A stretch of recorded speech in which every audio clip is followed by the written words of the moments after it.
नमस्कार, news blast देख रहे हैं आप और आपके साथ हूं मैं जयंती मिश्रा। तो सबसे पहले न्यूज ब्लास्ट में बात करेंगे टीचर्स के बारे में, जिनके बेचैन दिल को अब आएगा करार। शिक्षा विभाग ने अब तबादलों का काउंटडाउन शुरू कर दिया है और अब किसी भी वक्त दूसरी लिस्ट आ सकती है। आज शाम या फिर कल सुबह ये दूसरी सूची जारी हो सकती है। ट्रांसफर्स को लेकर सरकार के स्तर पर अनुमति मिल गई है और ये राहत की बात उन लोगों के लिए, उन शिक्षकों के लिए जो लंबे समय से बाट इसकी जोर है कि अभी सूची को अंतिम रूप देने का काम जारी है। एक ये सुखद खबर उन अध्यापकों के लिए जो कि लंबे समय से इसकी ताक पे बैठे थे। अब आज शाम या फिर कल सुबह ये सूची सामने आ सकती है और सूची को अभी अंतिम रूप देने का काम चल रहा है और उसके बाद में टीचर्स के ट्रांसफर्स को लेकर के जो जानकारियां आगे आती रहेगी वो भी आपके साथ साझा करेंगे। लेकिन सबसे बड़ी बात यह है कि एक लंबा समय इसको बीत गया, लगातार इसके बारे में कई बार बातें सामने आई, इसे रोका गया, इस पर विराम लगा, लेकिन फिलहाल अब ये स्पष्ट हो गया है कि ट्रांसफर को लेकर सरकार के स्तर पर अनुमति मिल गई है, सरकार के स्तर पर हरी झंडी मिल गई है और अभी सूची को अंतिम रूप देने का काम जारी है। अंतिम रूप देने के बाद में आज शाम या फिर कल सुबह ये सूची, ये लिस्ट जारी की जा सकती है। थोड़ी देर से ही सही, राहत तो आई। शिक्षा विभाग ने समाधान निकाला है। जी हां, व्याख्याता पदोन्नति विवाद का समाधान हुआ। अब अगस्त 2021 से पहले यूजी पीजी में असमान विषय वाले शिक्षकों को पदोन्नति में शामिल किया जाएगा। शिक्षा विभाग ने सरकार को प्रस्ताव इस संबंध में भेजा। कैबिनेट में नियम संशोधन इसके लिए होगा। स्नातक और स्नातकोत्तर में समान विषय की शर्त रखी गई, जबकि व्याख्याता पद पर सीधी भर्ती में समान विषय पर छूट रखी गई। राज्य के कई शिक्षकों के पास स्नातक और स्नातकोत्तर में अलग अलग विषय हैं। इस विषय को लेकर के, इस चीज को लेकर असमंजस हमेशा से था, लेकिन अब कुछ देर के बाद ही सही, लेकिन राहत अब उन व्याख्याताओं को आई जिनके पास में, जिन शिक्षकों के पास में स्नातक में अलग विषय था, स्नातकोत्तर में अलग विषय था, लेकिन अब एक आम सहमति इस पर बनी है। असमंजस की स्थिति अब दूर हो जाएगी।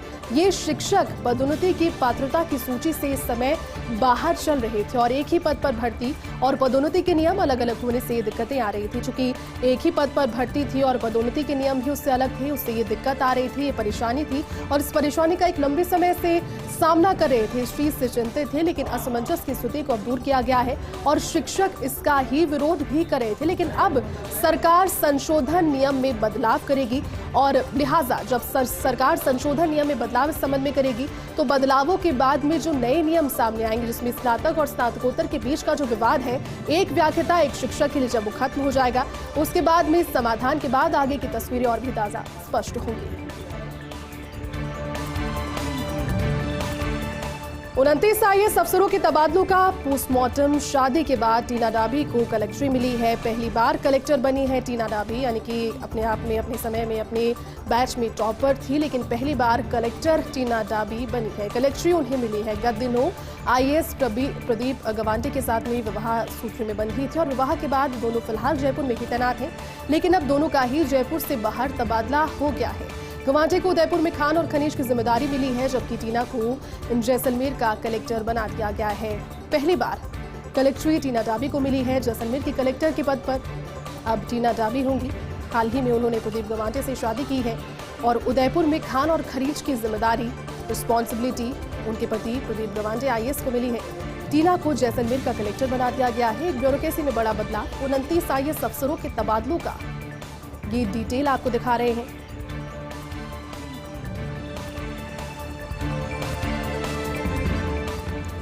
29 आईएएस तबादला सूची का पोस्टमार्टम। जयपुर सहित आधा दर्जन कलेक्टर बदले गए हैं। एक बड़ा ब्यूरोक्रेसी में बदलाव है। 29 आईएएस अधिकारियों के तबादले सूची के बारे में जानकारी जब मिली, उस पर प्रकाश राज पुरोहित को जयपुर कलेक्ट्री सौंपी गई है। आबकारी आयुक्त के रूप में उनके काम को इनाम भी मिला है, उनके काम का उन्हें एक तरीके से इनाम मिला है। तो वहीं काफी समय से कलेक्ट्री की प्रतीक्षा में वो खुद थे।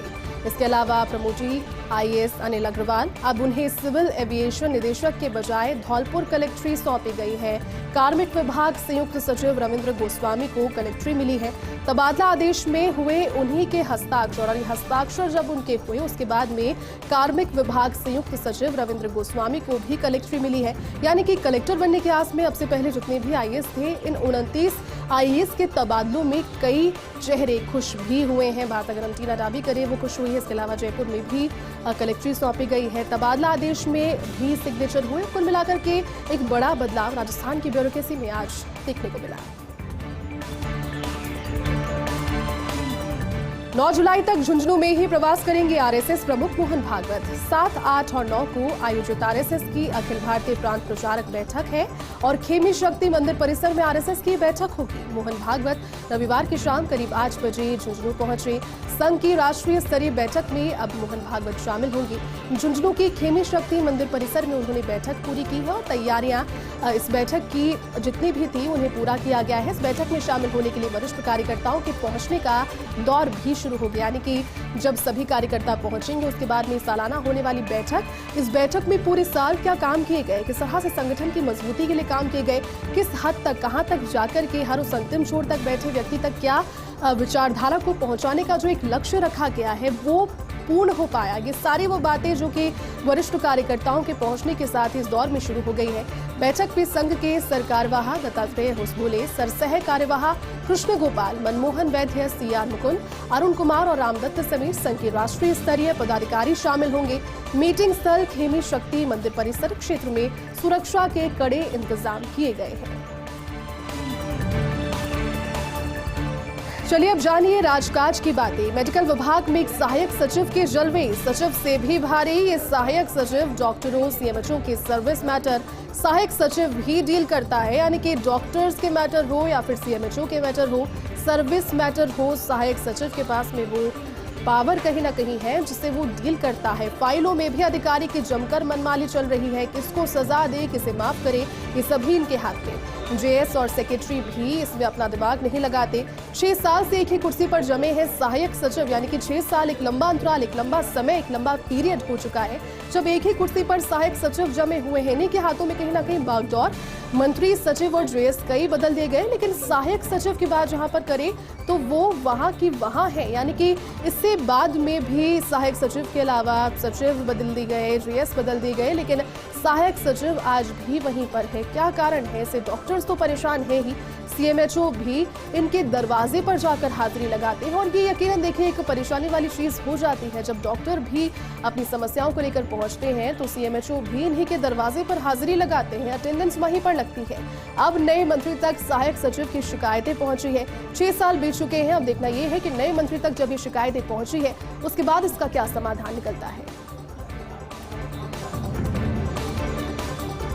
जानी राजकाज की बातें। कौशल विकास निगम में ये क्या हो रहा है? रोजगार मेलों का काम अधर में है। 7,000 ग्राम पंचायतों में रोजगार मेले लगने हैं। कई करोड़ों का मेले का बजट है। बाहर की एजेंसी से काम कराने का फैसला किया गया। चहेती एजेंसी को टेंडर देने की जुगत में है और इसलिए बार बार ये टेंडर्स किए भी जा रहे हैं, लेकिन इस चक्कर में देरी पर देरी हो रही है, यानी कि चहेती कंपनीज को अगर टेंडर देने की कोशिश की जा रही है उस चीज में कभी उसे साफ किया जाता है, फिर उस पर कुछ उकेरा जाता है, लेकिन इसी फेर में जो मुख्य आयोजन है, जो मुख्य मेला है वो देर से हो रहा है और उस चीज में देरी हो रही है। देखना यह है कि लगातार बार बार बदल रहे टेंडर्स के बीच में अगर ये चक्कर बढ़ते हैं तो मुख्य आयोजन कितना देरी से होगा। एसएमएस के मुखिया बने हैं doctor Rajiv Bagarhatta. SMS medical college के नए प्राचार्य की कमान उन्होंने संभाली है। नया चार्ज उन्हें मिल गया है। निवर्तमान प्राचार्य डॉक्टर सुधीर भंडारी ने उन्हें कार्यभार सौंप दिया है। आज ये कार्यभार उन्हें सौंप दिया है। इस दौरान काफी संख्या में कॉलेज के चिकित्सक और कार्मिक उपस्थित रहे। सभी ने डॉक्टर भंडारी और डॉक्टर बगरहट्टा को नई जिम्मेदारी की बधाई दी। इस दौरान फर्स्ट इंडिया से खास बातचीत में बोले डॉक्टर राजीव बगरहट्टा। कहा, पेशेंट सेंट्रिक रहेगी मेरी अप्रोच। राज्य सरकार की योजनाओं का मरीजों को लाभ दिलाने पर फोकस रहेगा। अस्पतालों में क्राउड मैनेजमेंट के लिए आईटी का सहयोग लिया जाएगा, यानी कि उन्होंने इस चीज को माना कि प्रदेश का सबसे बड़ा अस्पताल है एसएमएस अस्पताल। क्राउड मैनेजमेंट की एक समस्या वहां पर रहती है क्योंकि फुटफॉल लोगों का बहुत ज़्यादा रहता है, रोजाना कई पेशेंट्स वहां पर पहुंचते हैं। क्राउड मैनेजमेंट के लिए तकनीक का सहारा कैसे लिया जाए, आईटी का सहारा कैसे लिया जाए, उन्होंने कहा कि इस पर भी फोकस रहेगा। इसके अलावा कॉलेज में रिसर्च पर किया जाएगा फोकस, यानी कि कॉलेज में रिसर्च कार्य पर फोकस किया जाएगा। रिसर्च जब होगा तो लिहाजा आगे भी जो समस्याएं हैं उन पर सब्जेक्ट के तौर पर अगर बात होगी तो वो भी सॉल्व हो पाएगी। तमाम वो बातें जो आज उन्होंने फर्स्ट इंडिया के साथ खास। पशुपालन विभाग मनाएगा पर्यावरण उत्सव। 20 जुलाई को विभाग के द्वारा पौधारोपण पर्यावरण उत्सव मनाया जाएगा। विभागीय कार्यालयों, फार्मों पशु चिकित्सालयों में रोपे जाएंगे पेड़ पौधे। इन कार्यालयों में 21 छायादार वृक्ष लगाए जाएंगे, तो वहीं पशु चिकित्सा केंद्रों पर 11 पेड़ पौधे लगाए जाएंगे। नीम, सहजन, अरडू, खेजड़ी, शहतूत, जामुन, शीशम के पेड़ लगाए जाएंगे। पशुपालन उप सचिव कश्मीर कौर ने आदेश जारी किया, यानी कि 21 पेड़ वहां पर लगेंगे और 11 पेड़ अन्य जगहों पर लगाए जाएंगे। पेड़ों में छायादार पेड़ शुमार है। नीम का वृक्ष है, एक तरीके से कई उपयोगिता इसकी मानी जाती है। सहजन का वृक्ष है, अरडू का वृक्ष है, खेजड़ी है, शहतूत है, जामुन है और शीशम के पेड़ भी लगाए जाएंगे। पशुपालन उप सचिव कश्मीर कौर ने इस संबंध में आदेश भी जारी किए। शिवाजी होंगे नाहरगढ़ टाइगर सफारी के महाराज। ग्वालियर के गांधी जूलॉजिकल पार्क से कल शाम को शिवाजी आने वाले हैं। 4 वर्ष का रॉयल बंगाल टाइगर शिवाजी अब नाहरगढ़ बायोलॉजिकल पार्क की शान बढ़ाएगा।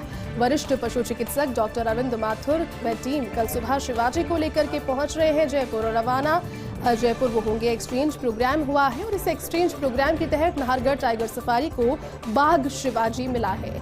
डॉक्टर माथुर ने आज ग्वालियर में आधा दर्जन बाघों में से जयपुर के लिए शिवाजी को चयनित किया। शिवाजी को चुना गया।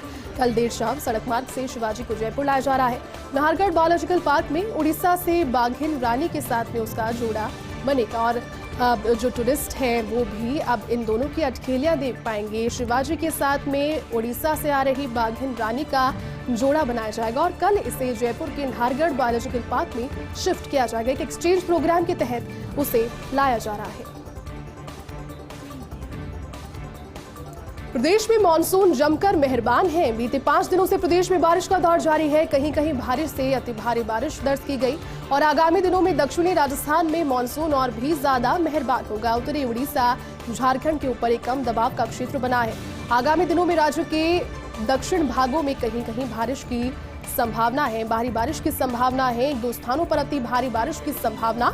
मौसम केंद्र जयपुर निदेशक राधेश्याम शर्मा ने इसकी जानकारी दी, यानी कि वो लोग जो कि लंबे समय से मानसून की ताक में बैठे हैं उनका इंतजार वैसे अब खत्म हो चुका है। लगभग 3 से 4 दिन बीत गए हैं जब प्रदेश ने मानसून ने प्रदेश में ऑलमोस्ट एक जगह को कवर कर लिया है, लेकिन आने वाले दिन भी भीगे हुए रहेंगे, यानी कि मानसून की जो तेज और तीव्र गति है वो बरकरार रहने वाली है। आने वाले दिनों में और तेज बारिश प्रदेश में होगी। तो 16 आईपीएस तबादला सूची का पोस्टमार्टम। आईपीएस प्रसन्न कुमार खमीसरा को अच्छे काम का इनाम मिला है। 1.5 साल तक बतौर आईजी खमीसरा ने भरतपुर रेंज में अच्छा काम किया, उनके काम को इनाम मिला। अब खमीसरा को कोटा रेंज में सरकार ने आईजी लगाया है। लॉ एंड ऑर्डर के लिहाज से कोटा रेंज चूंकि काफी महत्वपूर्ण माना जाता है और कोटा रेंज के लिए माना जाता है कि अगर कोटा रेंज को आप साथ लेते हैं अपने पुलिसिंग करियर में तो एक बहुत बड़ी बात अपने आप में हो जाती है। और अब खमीसरा को कोटा रेंज में सरकार ने लगाया है। लगभग उन्होंने 1.5 साल काम किया और उसी काम का इनाम उन्हें मिला है। उन्हें अब कहीं ना कहीं पदोन्नति से कहेंगे जब आईजी लॉ एंड ऑर्डर के लिहाज से कोटा रेंज में उन्हें भेजा जाएगा। आईपीएस तबादला सूची का पोस्टमार्टम। 23 तरास आईपीएस गौरव श्रीवास्तव अब भरतपुर रेंज के आईजी होंगे। 3 साल से अधिक समय के बाद गौरव श्रीवास्तव को फील्ड पोस्टिंग मिली है, यानी कि 3 साल का एक इंतजार रहा।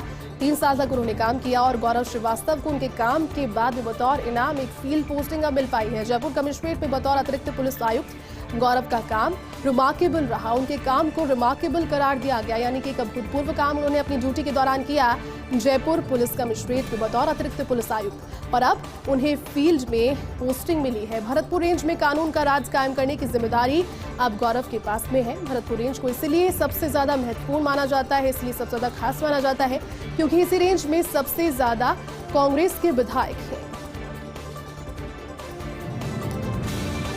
राष्ट्रपति चुनाव को लेकर जयपुर में अहम बैठक और जयपुर में कल होगी विधायकों की बैठक। जयपुर में होटल क्लार्क आमेर में कल शाम 7 बजे ये बैठक होगी। राष्ट्रपति चुनाव को लेकर बैठक में रणनीति तय होगी। मुख्यमंत्री अशोक गहलोत और प्रदेश प्रभारी अजय माकन इस बैठक में उपस्थित रहेंगे। विपक्ष के राष्ट्रपति उम्मीदवार यशवंत सिन्हा भी पहुंच रहे हैं और इस बैठक में वो भी शामिल होंगे। रणनीति बनाई जाएगी। चुनावों से पहले विपक्ष के राष्ट्रपति पद के उम्मीदवार हैं यशवंत सिन्हा, वो भी इस बैठक में शामिल होंगे। मुख्यमंत्री अशोक रहेंगे, प्रदेश प्रभारी अजय माकन रहेंगे। तमाम बड़े दिग्गज और एक साथ एक जाजम पर बैठकर रणनीति राष्ट्रपति चुनावों के संबंध में बनाई जाएगी।